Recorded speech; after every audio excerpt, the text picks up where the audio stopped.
Hello everyone. 14th day of practice series में हम देखेंगे प्रॉब्लम वैलिड सुडोकू। ये कह रहा है कि हमारे पास 9x9 ग्रिड का एक सुडोकू अवेलेबल है, उसमें कुछ सेल्स में ऐसे नंबर्स प्रेजेंट है। ये कह रहा है कि हमें देखना है कि जो गिवन सुडोकू वैलिड है कि नहीं। तो तीन कंडीशंस ही सेटिस्फाई करनी चाहिए। First one is the each row must have 1 to 9 elements without any repetition. Each column must contain digits 1 to 9 without repetition. Similarly, रो और कॉलम के अलावा, जैसे रो और कॉलम के अलावा इंडिविजुअल 3x3 के जो 9 सेल्स है, इन सब में भी 1 to 9 डिजिट ही रह सकते हैं, ओनली वन सेट मैक्स। इनसे ज्यादा वो अपीयर नहीं कर सकते।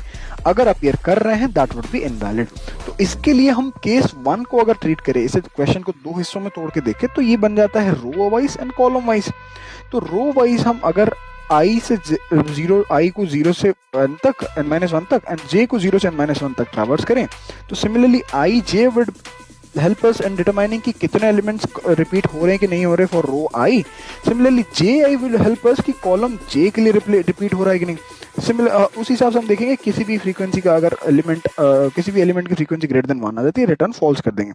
द केस 2 इज कि हम इंडिविजुअल 3x3 सेल्स को डिटरमाइन करने के लिए एक स्पेशल आईडी असाइन करने का हमारा प्लान रहेगा। तो हम ये special ID individual I J cells हम डिटरमाइन कर सकेंगे कि जो 9 सेल्स किस एक पर्टिकुलर आईडी कैरी कर रहे होंगे, जो कि हम इस फॉर्मूले से कंप्यूट कर पाएंगे, that is i/3 multiplied with 3 plus j/3। तो इससे हमें पता चल जाएगा कौन से सेल पे हमारा करंट एंड सेल लाई कर रहा है। और हम इंडिविजुअल सेल, जैसे आईडी आ गया, आईडी डैश मान लो, आईडी इज इक्वल टू 1 मान लो किसी एक सेल के लिए, तो उसमें रिपीट हो रहा है कि नहीं हो रहा है एलिमेंट 0 से 9 के बीच में, हम वो फिर बाद में डिटरमाइन कर सकेंगे। ऐसे देखोगे अगर इस फॉर्मूले के चलते सारे 0 से लेके 8 तक, क्योंकि 9 एलिमेंट्स हैं, 9 रो और 9 कॉलम है, तो 0 से 8 तक हमारे पास एलिमेंट्स रह रहे होंगे। इंडिविजुअल आईडी 0 1 2 3 4 5 6 7 8 ऐसे बनेगा। तो और उस हिसाब से हम चेक करेंगे, अगर रिपीट नहीं हो रहा then we just return false. तो ये मैंने दो कैटेगरी कर लिए थे। Second category is for the determining कि इंडिविजुअल आईडी वाले ब्लॉक्स में रिपीटेशन हो रहा है कि नहीं हो रहा। I hope you like the video solution. इसका डिटेल कोड एनालिसिस चैनल पर अपलोडेड है, please go and watch it.